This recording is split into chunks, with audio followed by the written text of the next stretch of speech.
Hello friends, स्वागत है आप सभी का आपके ही अपने चैनल टेक्नोलॉजी की दुनिया विद के में। और दोस्तों, आज का जो वीडियो है टॉपिक उन यूट्यूबर भाइयों के लिए है जो लगातार मेहनत कर रहे हैं और उसके साथ में ही उनके पेमेंट में कहीं दिक्कत हो रही है, रुक रहा है, कहीं बैंक में नहीं आया है। तो उन लोगों के लिए वीडियो अपडेट है, क्योंकि मेरे साथ ये चीज़ हो चुकी है, इसलिए मैं वीडियो बना रहा हूँ। इसका अपडेट वीडियो मैंने पहले बनाया था, उसका ये अपडेट वीडियो है। और आप लोगों को मैं बता दूँ कि मेरा जो पेमेंट अटका था वो 5वां पेमेंट अटका है, यानी कि 4 पेमेंट सक्सेसफुली मेरे खाते में आ गए थे, मुझे कोई दिक्कत नहीं हुई थी। लेकिन 5वें पेमेंट में क्या दिक्कत हुई ये बताऊंगा, इसके साथ ही इसका सॉल्यूशन क्या है ये भी आप जान लेंगे।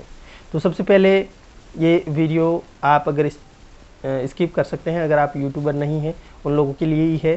दूसरी बात, पेमेंट अटका क्यों। सबसे पहली बात तो पेमेंट अटकने का कारण, एक तो गूगल की तरफ से ये पेमेंट आता है, तो उस पेमेंट का ब्यौरा बैंक को देना पड़ता है कि आप किस वजह से ये पेमेंट रिसीव कर रहे हैं, कहाँ से आ रहा है और आप क्या काम करते हैं जिसकी एवज में ये पेमेंट आया है। दूसरी बात, आप इसका सही से उस पेमेंट का जो इंडिया में जो कर निर्धारण है, आयकर विभाग है, उसके द्वारा जो आयकर बनता है वो आप भर रहे हैं या नहीं भर रहे हैं। ये तब की बात है जब आपकी इनकम लाखों में हो जाती है, इसके बाद की बात है। तो ये डिक्लेरेशन आपको करना पड़ता है बैंक में। तो मैंने क्या किया, देखो 21 तारीख को मेरा पेमेंट था जो रिलीज़ हो चुका था।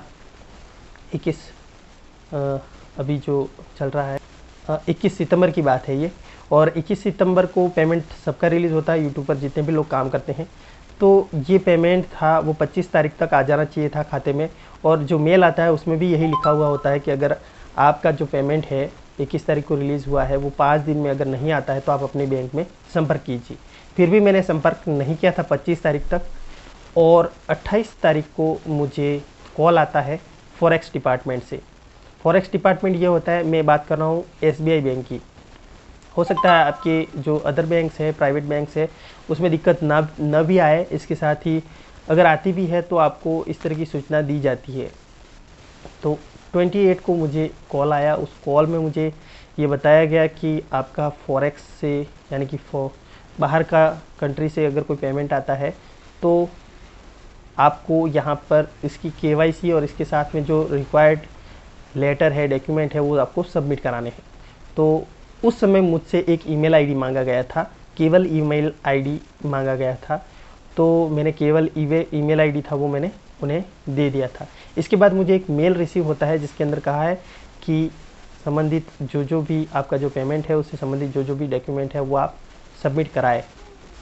तो उसमें एक ये था कि आपकी बैंक की तरफ से ये डिक्लेरेशन लाओ कि ये जो पेमेंट है इसकी जो KYC है वो कंप्लीट है, जैसे कि पैन कार्ड है, आधार कार्ड है, ये सारी चीज़ें कंप्लीट होनी चाहिए।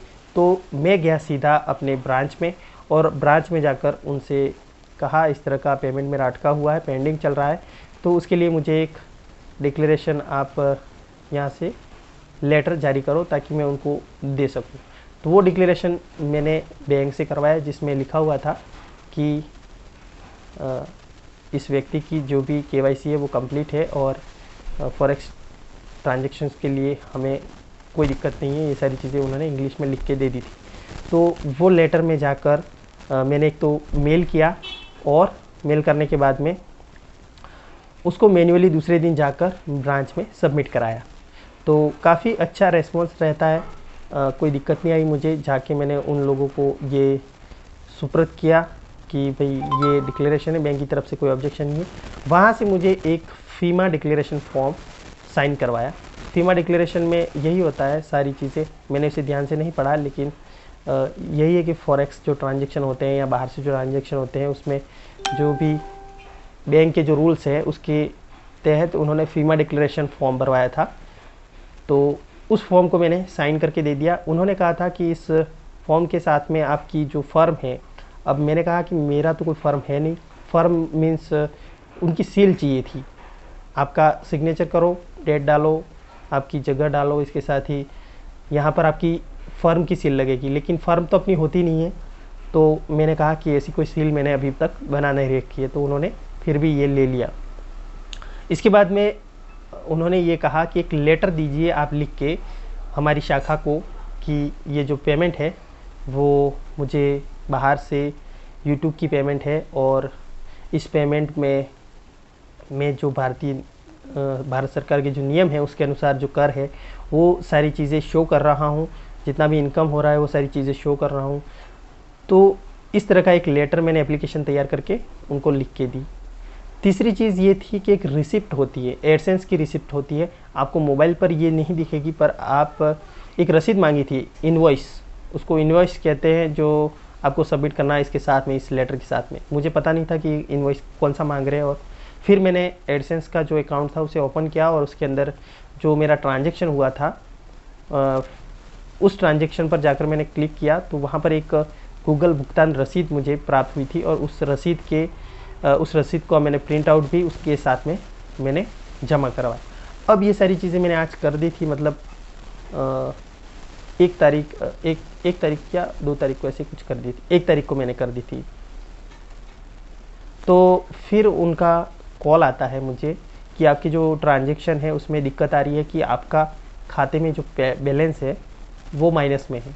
तो एक्चुअल में क्या है कि खाते में बैलेंस माइनस ही रहता है, ज़्यादा बैलेंस रखते हैं तो आजकल ऑनलाइन फ्रॉड होते जाता है। तो सही बात तो ये है कि हमारे खाते में बैलेंस रहता नहीं है, तो माइनस में बैलेंस था, तो उन्होंने कहा फ़ोन करके कि भाई आप इसका बैलेंस है वो अपडेट करो, इसके बाद ही आपका ट्रांजेक्शन हो पाएगा, नहीं तो अगर अपडेट नहीं करेंगे तो आपका जो बैलेंस है, ये जो पेमेंट है वो आया हुआ भी वो भी वापस चला जाएगा। तो एक्चुअल में उसका कारण ये था कि उनको कुछ ट्रांजेक्शन का पेमेंट होता है, जैसे कुछ नॉमिनल चार्ज मेरे 45 रुपीज़ लगे थे ओनली उस ट्रांजेक्शन के लिए।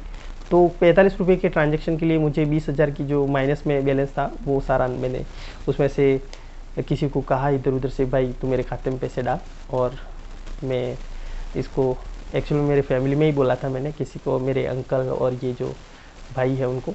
तो उन्होंने ये बैलेंस अपडेट किया। तो अपडेट करने के बाद में फिर जो बैलेंस था वो उन्होंने फास्ट बिल्कुल थोड़ी देर में मुझे ट्रांसफ़र कर दिया। उसकी उन्होंने नंबर दिया था मुझे बात करने के लिए कि जब आपका बैलेंस अपडेट हो जाए तो आप हमें सूचित कर दें, तो हम आपका पेमेंट वो ट्रांसफ़र कर देंगे।